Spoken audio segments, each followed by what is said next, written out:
Herkese merhaba arkadaşlar, kanalımıza hoş geldiniz.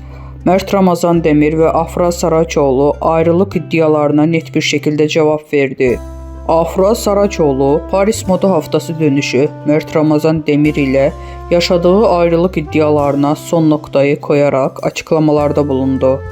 Ünlü oyuncu Afra Saraçoğlu, Paris Moda Haftası'ndan döndükten sonra İstanbul Havalimanı'nda gazetecilerin açıklamalarında bulundu.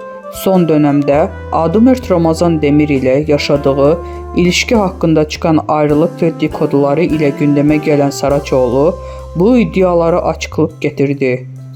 Gazetecilerin özel hayatıyla ilgili sorularına da açık yüreklilikle cevap veren Afra Saraçoğlu, Mert Ramazan Demir ile olan ilişkisini sona erdiğini şu sözlerle duyurdu.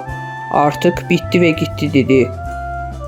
Bu açıklamasıyla ayrılık iddialarına son noktaya koyan Saraçoğlu, hayranlarını ve medya dünyasını şaşırtmadı.